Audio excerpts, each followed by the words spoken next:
Bien, pues vamos a compartir la palabra y quise llamar al tema de hoy, Dios tiene el control. Dios tiene el control. Y no sé si usted ha escuchado esta frase o inclusive usted ha declarado esta frase o no tan solo la ha declarado, sino que la ha creído. Usted cree que Dios tiene el control. En la atmósfera religiosa, en la historia de la iglesia, por alguna razón, al menos de la iglesia contemporánea, se dice mucho acerca de que Dios es soberano y Dios tiene el control. Y Dios es soberano, verdaderamente, sí, es el primero en rango. Pero Dios no tiene el control. Y me refiero a lo siguiente, Dios no tiene el control de nuestras vidas de manera automática. Dios no tiene el control de lo que pasa en este mundo. Dios no tiene el control acerca de las cosas que suceden en nuestras vidas. No necesariamente Dios tiene el control. Y déjeme me explico. Hay muchos que negligentemente, porque es una negligencia, por causa de que así fueron enseñados, por causa de que así aprendieron o así lo han creído, porque no hay versículo alguno que pueda demostrarlo, pero creen que Dios tiene el control y que las cosas serán porque serán y sucederán porque sucederán, porque Dios así lo decidió. Y esta es una postura muy perezosa y muy negligente de parte del creyente, porque entonces el creyente se echa a dormir. Por eso tantos creyentes nacidos de nuevo viven frustrados. Aunque Cristo nos llamó a vivir su vida abundante, de ninguna manera el creyente vive esa abundancia de vida que Cristo conquistó en la cruz del Calvario. ¿Por qué? Porque se han echado a dormir, porque creen que todo lo que pasa ya está diseñado y ya está bajo el control de Dios. Pero esto no es del todo cierto. Y déjeme le digo, ¿por qué? Por ejemplo, hay muchos que piensan, Dios tiene el control, sí, Dios tiene el control. Dios tiene el control de todo. Señor, gracias porque tú tienes el control. Nosotros honramos, adoramos y exaltamos el nombre del Señor, al Padre, al Hijo y al Espíritu Santo. Si hay algo y una intención de nuestro corazón es glorificar a la persona divina y maravillosa de Jesús, quien nos manifiesta y nos muestra al Padre. Y bendito sea el Padre de nuestro Señor Jesucristo. Y honramos y damos gloria y damos gracias al Padre y a Cristo por su obra terminada, completa y perfecta y por su Espíritu que nos fue dado.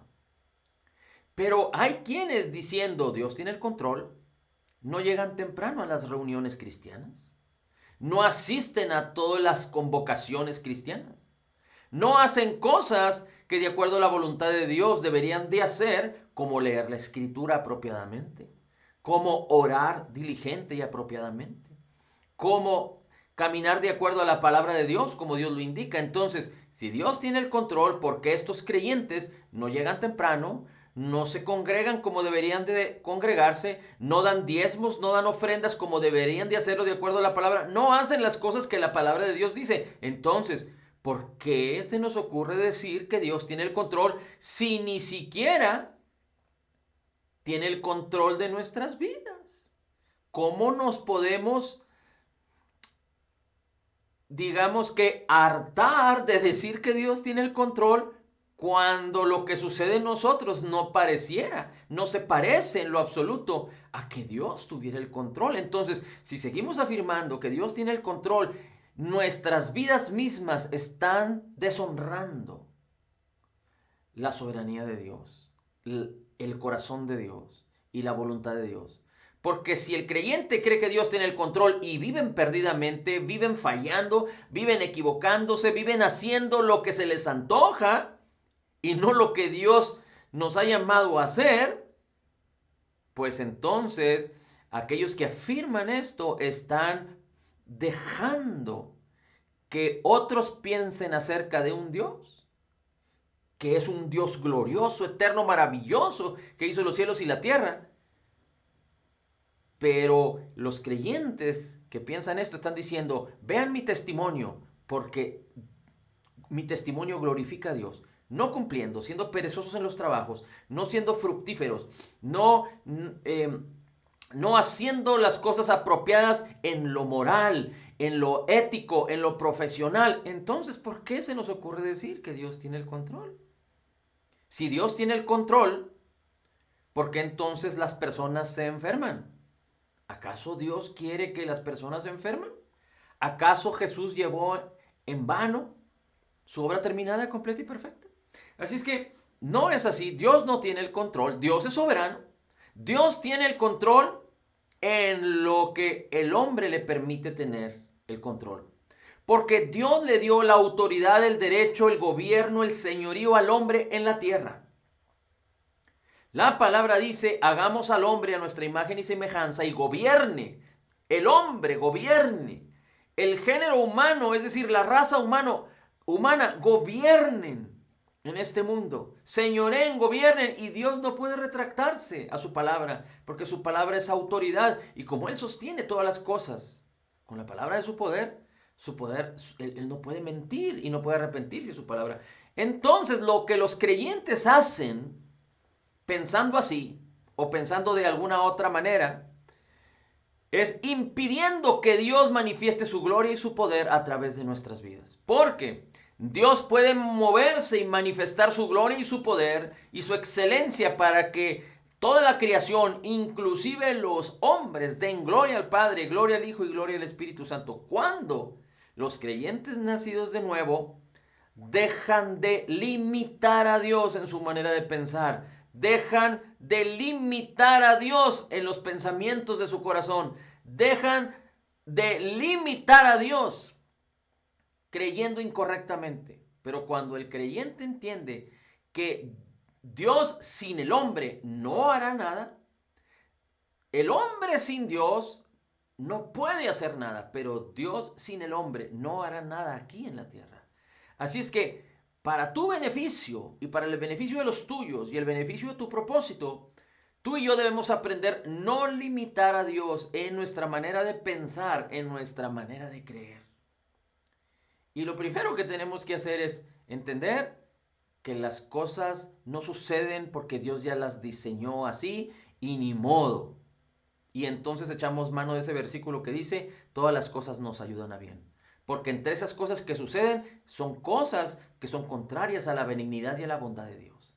Toda buena dádiva y todo don perfecto desciende de lo alto del Padre de las luces. Así es que la enfermedad, la escasez, el pecado, la falta de perdón, el odio, la amargura, etcétera, etcétera, y todas estas cosas que llevan a la muerte, no son provistas ni descienden del corazón de Dios, ni de la voluntad de Dios, ni del propósito de Dios, sino que descienden, son resultado del pecado del hombre que desde un principio fue destituido de la gloria de Dios. Mire, vamos a leer algunos versículos que nos van a confirmar y aclarar estas cosas.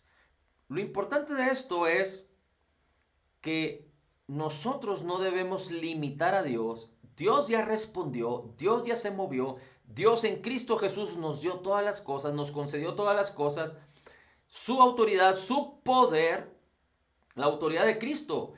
Cristo vino a restaurar la autoridad que Dios le dio originalmente al hombre. Así es que tú y yo tenemos la autoridad y Dios tiene el poder. Nosotros autorizamos en el nombre de Jesús para que el poder de Dios se manifieste a través de nuestras vidas, pero es Dios con nosotros, no es Dios sin nosotros. Dice la Escritura en 2 de Crónicas 16:9. Los ojos del Señor están contemplando toda la tierra para mostrar su poder a favor de los que mantienen hacia Él un corazón perfecto.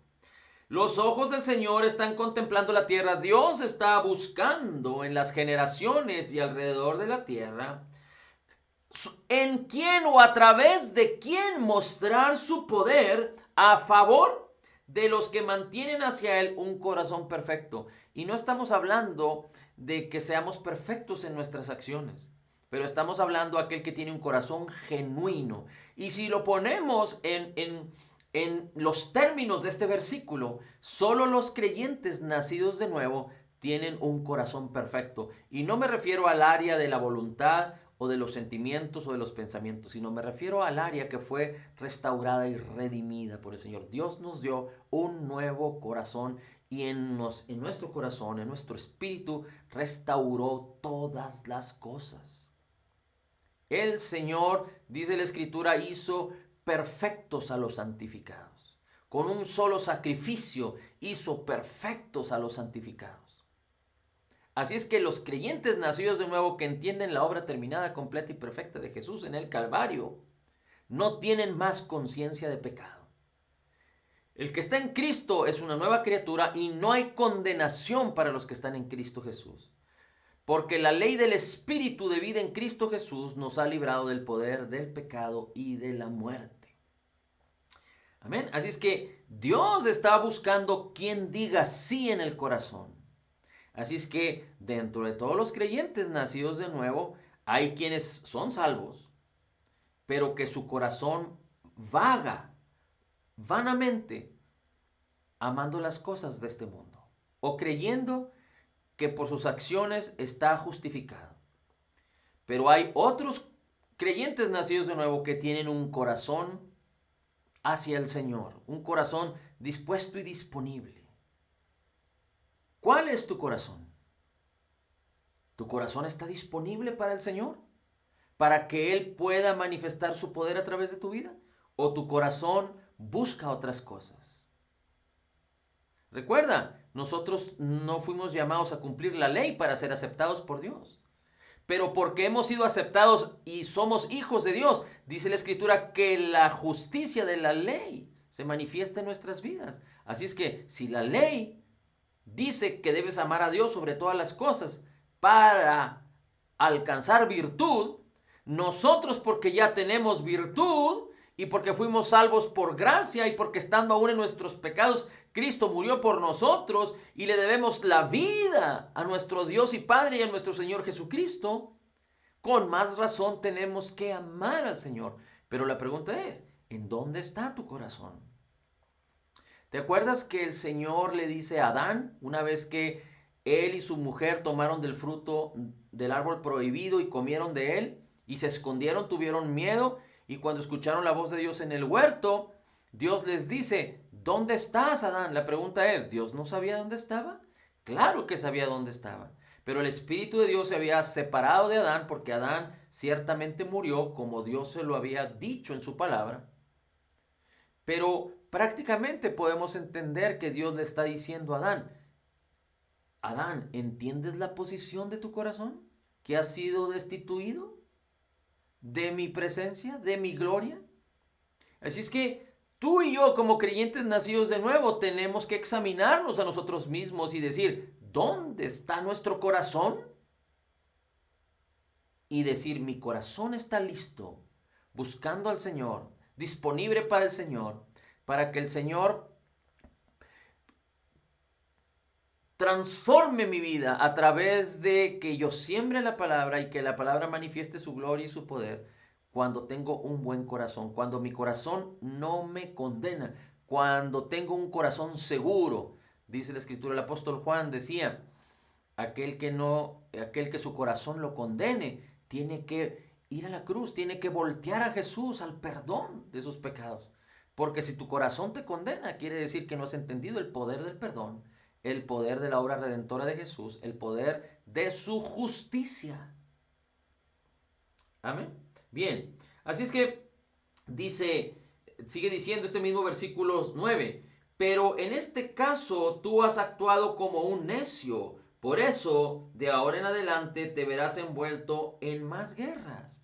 Así es que aquel creyente nacido de nuevo, que no tiene un corazón que busca al Señor, pero que busca las cosas vanas, desafortunadamente se va a enfrentar a una gran cantidad de adversidades y el problema no es que se enfrente a las adversidades, sino el problema es que está vulnerable para perder ante las adversidades.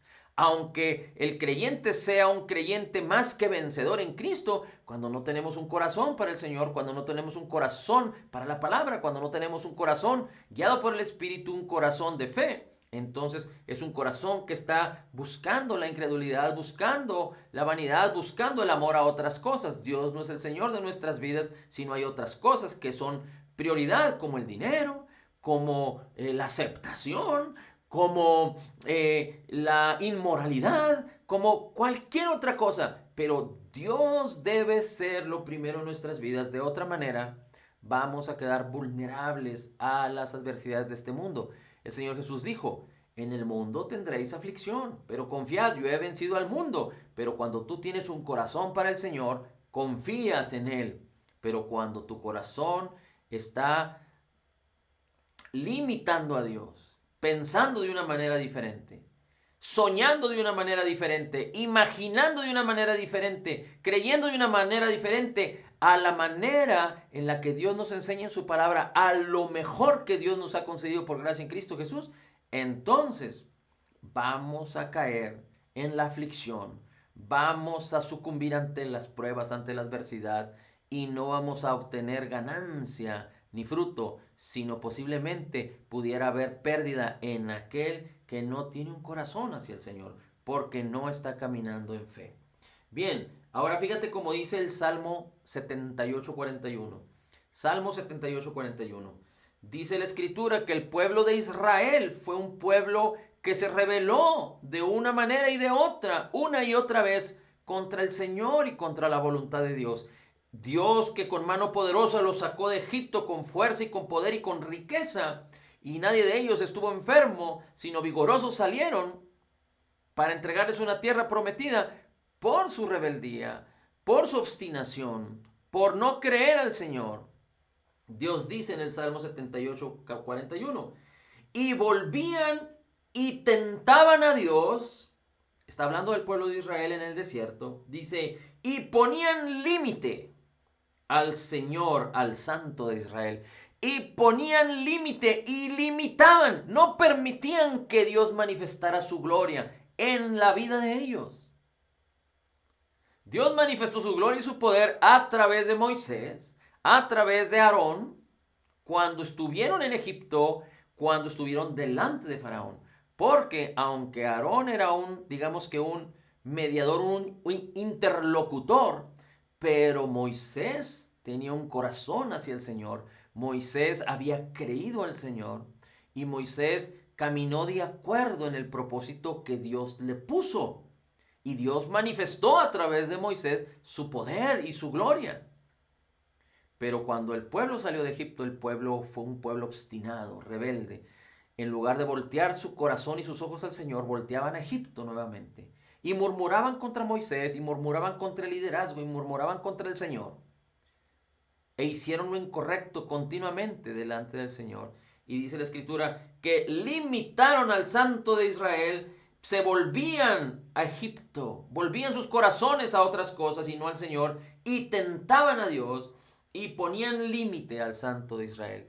Y muchas de las veces, por no decir que todas, pero prácticamente todas, la bendición que Dios nos concedió por gracia, lo mejor de Dios que está disponible todos los días de nuestra vida, para ti y para mí, muchos creyentes no lo pueden alcanzar porque limitan a Dios en su manera de pensar. En todas las áreas, en la economía, en los negocios, en el trabajo, en las relaciones, en la salud, en el vigor, en el interior de nuestra alma, en nuestra manera de pensar. Así es que dice el Señor en el Salmo 78:41, el pueblo de Israel tentaba a Dios, se volvían a Egipto, volvían sus mentes y sus corazones a Egipto y ponían límite, limitaban al Señor. Así es que si tú y yo queremos caminar en lo mejor que Dios nos concedió por gracia en Cristo Jesús, debemos quitar nuestros límites. No debemos limitar a Dios. Y esto empieza en nuestra manera de pensar. Mira cómo dice Deuteronomio 30:19. Deuteronomio 30:19. Fíjate cómo el creyente nacido de nuevo no del todo ha comprendido que Dios quiere lo mejor para nosotros, que Dios quiere que tengamos un corazón hacia Él porque nos conviene, no solo porque Él nos salvó, sino nos conviene, no solo para cumplir su propósito, sino por la bendición que ya nos otorgó por gracia en Cristo. Y no tan solo eso, sino que el creyente no entiende que con su manera de pensar y su manera de vivir, porque de acuerdo a nuestros pensamientos vamos a vivir, de acuerdo a lo que somos en nuestros pensamientos vamos a comportarnos, vamos a actuar, y el creyente muchas veces no entiende que está limitando a Dios en su manera de pensar, que viene a ser resultado de su manera de hablar. O sea, la manera de pensar trae como fruto la manera de hablar, la manera de actuar, la manera de soñar, la manera de vivir. Así es que fíjate cómo el creyente ingenuamente o con alevosía, negligentemente limita a Dios cuando Dios quiere lo mejor para nosotros. Mira cómo dice Deuteronomio al pueblo de Israel: a los cielos y a la tierra llamo por testigos hoy contra vosotros, que os he puesto delante la vida y la muerte, la bendición y la maldición. Dios dice: a ustedes he puesto delante de ustedes la vida y la muerte, la bendición y la maldición. Y Dios les dice: escoge la vida para que vivas tú y viva tu descendencia. Escoge la vida para que vivas tú y vivas tu descendencia y viva tu herencia, tu descendencia, tu simiente. Dios puso en el huerto del Edén el árbol de la vida y el árbol de la ciencia del bien y del mal.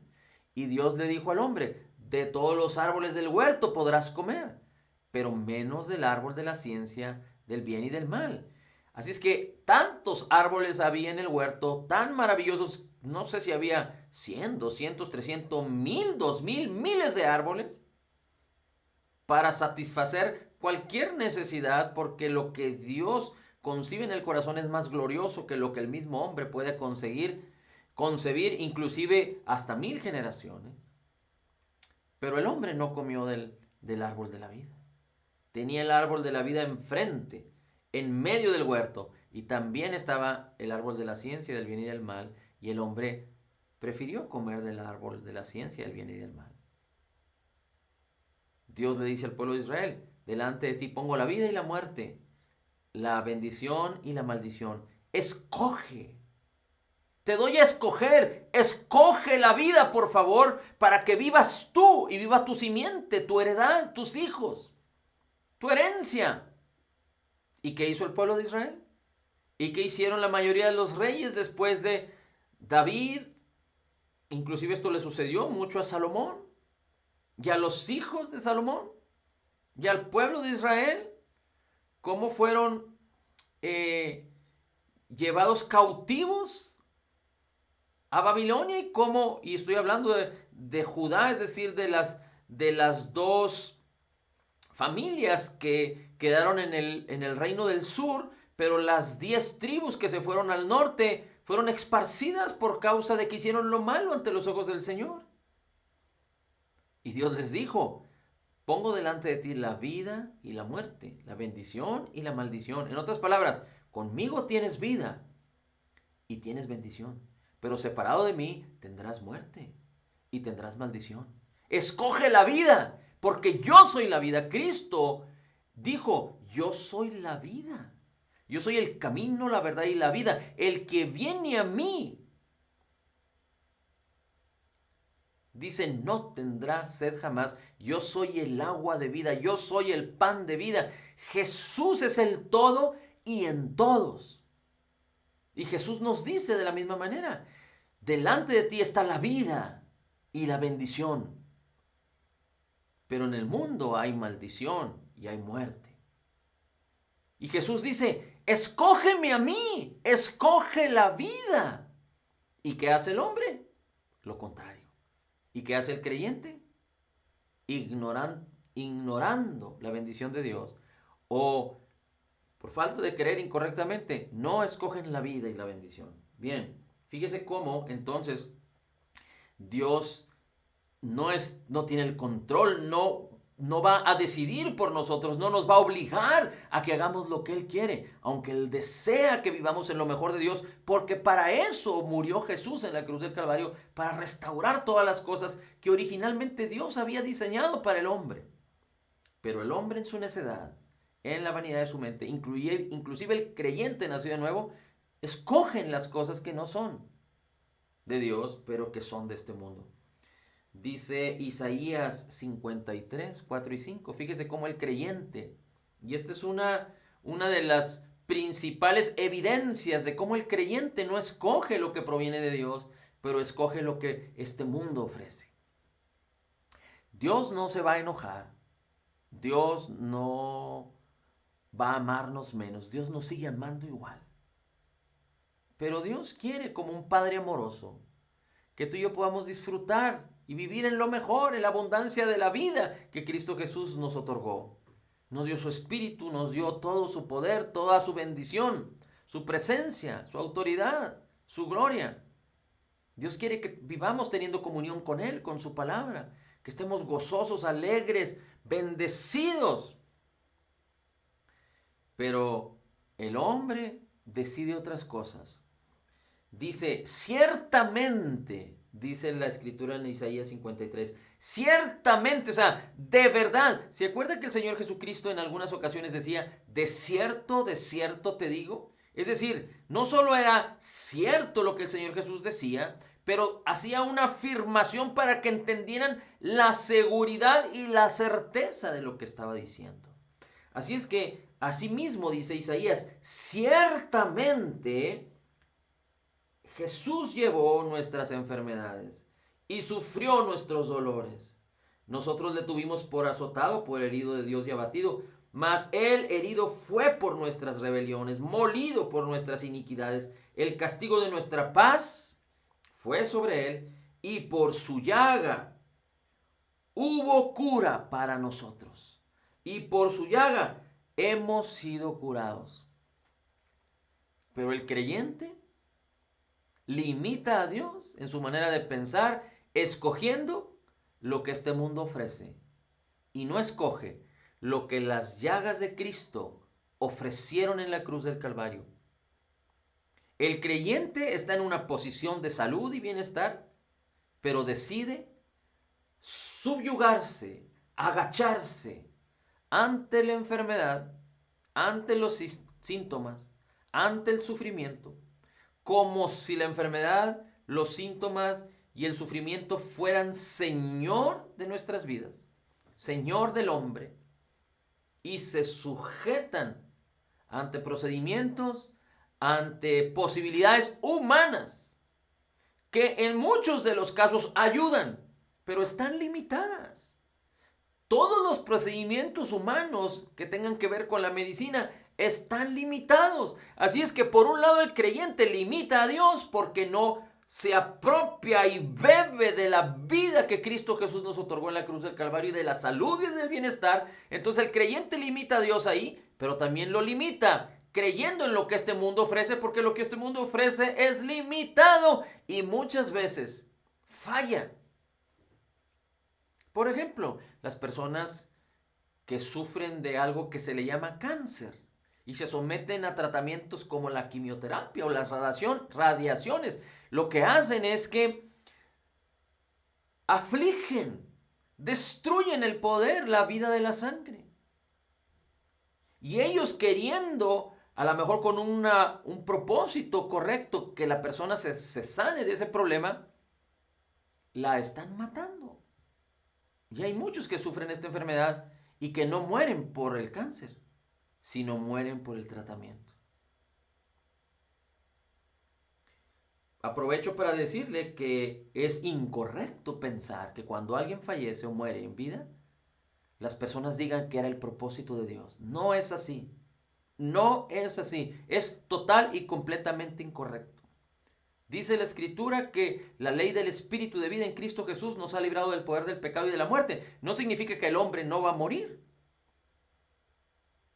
Pero una cosa es vivir glorificando al Señor y dándole honor y gracias, y los de avanzada edad partan con el Señor, y los que estemos vivos seamos arrebatados con Cristo. Y otra cosa es no poder cumplir el propósito porque se acabó la vida en este mundo. Como alguien decía, los cementerios son los lugares más ricos del mundo, de la tierra, porque ahí murieron muchas personas que nunca conocieron su propósito y murieron llenos, en lugar de haber muerto vacíos, con llenura de años y habiendo hecho el propósito de Dios en la vida. Bien, así es que seguimos, así es que simplemente lo que le estoy dando a conocer es, le estoy hablando palabras de vida, pero para que usted y yo podamos entender que no debemos limitar a Dios, y aunque entendemos a veces y no lo queremos hacer inconscientemente o consciente y negligentemente, lo estamos limitando. Así es que necesitamos quitar nuestros límites, y esto empieza por quitar nuestros límites en la manera de pensar. Dice Lucas 6:38, el mismo Señor Jesucristo dice estas palabras, y el creyente no las pone en acción. Limita a Dios. Dios habiendo dispuesto una bendición tan abundante, el creyente limita a Dios en esto también. Dice Lucas 6:38, dad y se os dará. Medida buena, apretada, remecida, rebosante, se dará en vuestro regazo, porque con la misma medida que mides serás medido. Así es que si Dios habla acerca de que si damos, se nos dará medida buena, apretada, remecida, rebosante, es decir, cuando sembramos, lo que recogemos se viene, el fruto es multiplicado, porque entonces el creyente limita a Dios en su manera de pensar y no da. Y si da, no da como propone en su corazón, es decir, no da de acuerdo a lo que Dios desea, sino limita a Dios en su manera de pensar y en su manera de actuar. Recuerde que usted da de acuerdo a lo que usted propone. Y si usted da incorrectamente, usted en su manera de pensar está limitando a Dios. Pero, entonces, ¿qué está pasando con el creyente?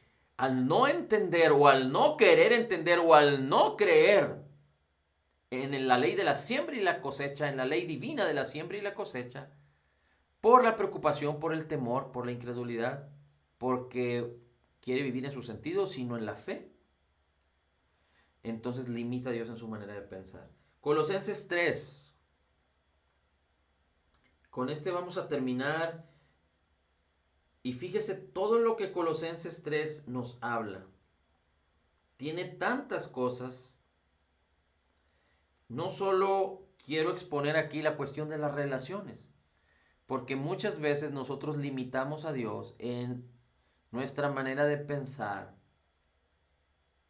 en las relaciones, nuestras relaciones humanas. Dice, sean ustedes, siendo pues que ustedes han resucitado con Cristo, busquen las cosas de arriba, donde está Cristo sentado a la diestra de Dios. Ocupen su mente en las cosas de arriba, no en las de la tierra, porque en esto hay bendición. ¿Y qué hace el creyente? Limita a Dios, no buscando las cosas de arriba, no buscando el reino de Dios y su justicia. Y no es que busquemos para encontrar. Tú y yo estamos en el reino de Cristo, es que pongamos nuestros ojos en Cristo y en su palabra y en su bendición y en la fe, y vivamos por la fe. Pero el creyente limita a Dios poniendo su mente en las cosas y en las preocupaciones de este mundo. Dice, porque ocupan la mente en las cosas de arriba, no en las de la tierra, porque han muerto y su vida está escondida con Cristo en Dios. Es decir, ya morimos a nuestra vieja naturaleza, morimos a la carne, morimos a este mundo, y nuestra vida está escondida en Cristo. Tenemos un nuevo espíritu nacido en la justicia y santidad de la verdad. Y cuando se manifieste Cristo, la vida de ustedes, entonces también ustedes serán manifestados con Él en gloria. Dice, por lo tanto, hagan morir lo terrenal en sus miembros: inmoralidad sexual, impureza, bajas pasiones, malos deseos, avaricia, que es idolatría. A causa de estas cosas viene la ira de Dios sobre los rebeldes, sobre los rebeldes. ¿Por qué nosotros, si hemos sido salvos y ahora somos creyentes nacidos de nuevo, hemos de pensar y de caminar en lo terrenal, como inmoralidad sexual, impurezas, bajas pasiones, malos deseos, avaricia e idolatría? Tenemos que huir de ello. Y no debemos aceptar para nada ello en el nombre de Jesús. Ni a los que practican tales cosas. No a las personas, pero las acciones de las personas. Pero no debemos de juntarnos ni de asociarnos con los que practican tales cosas. A causa de estas cosas viene la ira de Dios. Dice, versículo 7. En ellas anduvieron también ustedes en otro tiempo cuando vivían entre ellos. Por eso Dios nos ha sacado de entre ellos. Pero ahora dejen también todas estas cosas. Y fíjese de qué cosas nos dice el Señor que nos debemos alejar. Porque si no lo hacemos, estamos limitando a Dios. Y la gloria de Dios y lo mejor de Dios no va a estar al alcance de nuestras vidas, aunque Dios nunca lo va a quitar, nunca lo esconde, siempre está disponible por la fe en Cristo. Pero entonces nosotros mismos nos estamos alejando del buen propósito de Dios si hay ira, enojo, malicia, blasfemia, palabras groseras en su boca. No se mientan los unos a los otros. No debes mentir. Si alguien te pregunta, ¿cómo ves esto? ¿Cómo ves lo otro? Tú tienes que hablar la verdad en amor. No consientas hablar mentira con tal de satisfacer los deseos engañosos de otra persona. Dice, porque se han despojado del viejo hombre con sus prácticas y se han vestido del nuevo hombre, el cual se renueva para un pleno conocimiento conforme a la imagen de aquel que lo creó.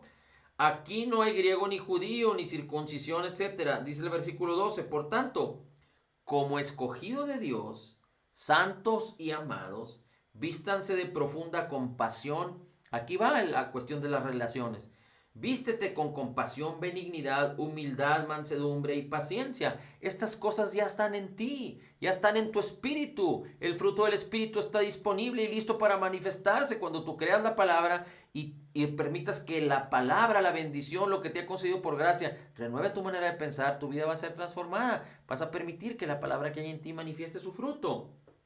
Dice, ¿por qué es importante que te vistas de compasión, benignidad, humildad, mansedumbre y paciencia? Si no lo hacemos, limitamos a Dios en nuestras relaciones. Porque Dios nos dice, soportándose a los otros, soportándose los unos a los otros y perdonándose los unos a los otros cuando alguien tenga queja del otro. De la manera que el Señor los perdonó. Así es que Pablo en Colosenses nos dice, ustedes tienen que perdonar. Y no debe haber excusa. Y no debe haber excepciones. Tú tienes que perdonar como Cristo te perdonó. Cuando tú caminas en la compasión, en la bondad de Dios. Dice, pero sobre todas estas cosas, vístanse de amor, que es el vínculo perfecto. Y luego fíjate cómo dice aquí, y la paz de Cristo gobierne tu corazón, pues a ella fueron llamados en un solo cuerpo y sean agradecidos. Porque la paz de Cristo gobierne tu corazón. Y muchas veces el mismo creyente limita a Dios porque se aflige, porque se turba y no permite que la paz de Dios gobierne. La palabra de Cristo habite abundantemente en ustedes. Limitamos a Dios, ¿por qué? Porque la palabra de Cristo no habita en el creyente. ¿Cuánta palabra tienes? Y yo te digo cuánto amas al Señor. ¿Cuánta palabra tienes? Y yo te digo cuánto estás limitando al Señor. No recuerdo el número exacto, pero más o menos 1188 versículos en la Biblia. No sé si son 1188 o 1818, pero hay tanta escritura que inclusive si tú agarras un capítulo de uno de los evangelios, de una de las cartas de Pablo o de cualquier parte de la escritura, y tú meditas en ese capítulo un mes completo, o 2 meses, o un año, tú vas a sacar virtud y vida de ese capítulo, día con día, de una manera excepcional y de una manera diferente. Pero dice el apóstol Pablo, la palabra de Cristo habite abundantemente en ustedes, enseñándose y amonestándose los unos a los otros con sabiduría, con salmos, con himnos y cánticos espirituales, cantando con gracia a Dios en sus corazones.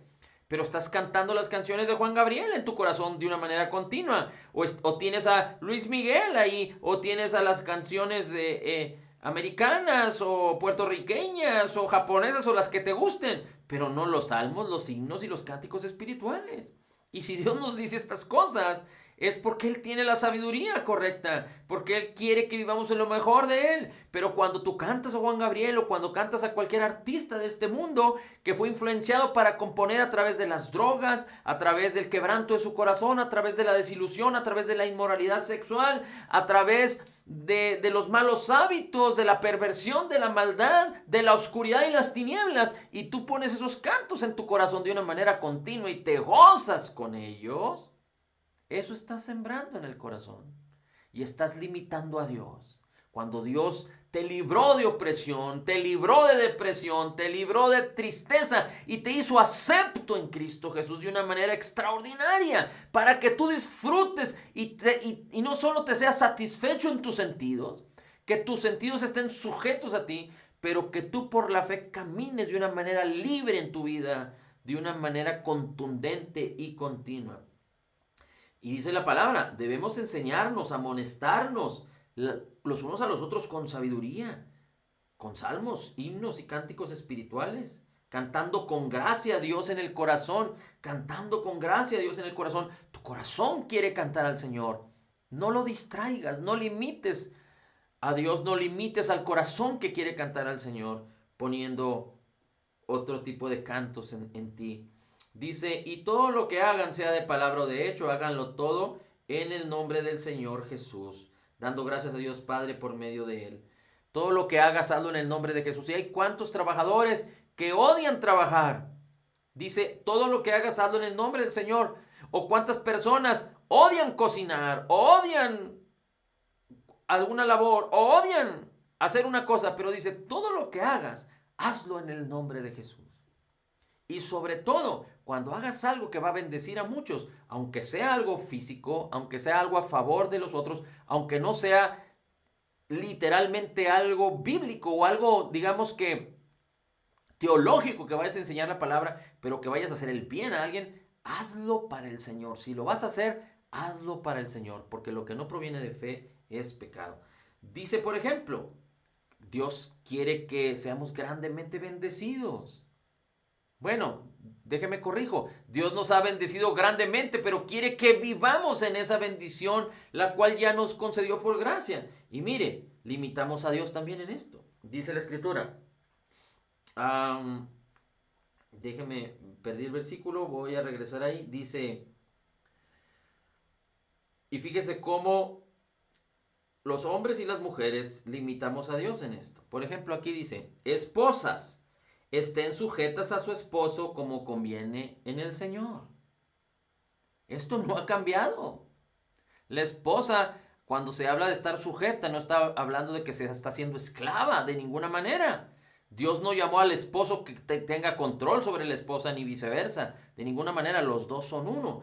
Pero alguien tiene la honra en la familia. Y dice aquí, las esposas tienen que estar sujetas a sus esposos como conviene al Señor. En Efesios dice que las esposas deben estar sujetas y amar a sus esposos y honrar a sus esposos como la iglesia lo hace a Cristo. Pero también dice, esposos, amen a su esposa y no se amarguen contra ella. Así es que vemos a creyentes nacidos de nuevo limitando a Dios en sus relaciones, en su matrimonio, porque las esposas no se sujetan al esposo como conviene al Señor y los esposos no aman a sus esposas y se amargan contra ellas, también incumpliendo el buen deseo del Señor, limitando a Dios para que su amor, su bondad, una de las cosas más preciosas que Dios estableció e instituyó es la familia. Y una buena familia no funciona si no hay un buen matrimonio entre un hombre y una mujer. Bien, dice por ejemplo, hijos, obedezcan a sus padres en todo, porque esto es agradable en el Señor. Padres, no irriten a sus hijos para que no se desanimen. Así es que cuando los hijos están bajo el gobierno de los padres, viviendo bajo la administración de los padres antes de que salgan a formar su familia, los hijos deben obedecer a sus padres porque esto es bueno. Deben de ser atentos con sus padres y servir de corazón en casa. Por amor, son uno.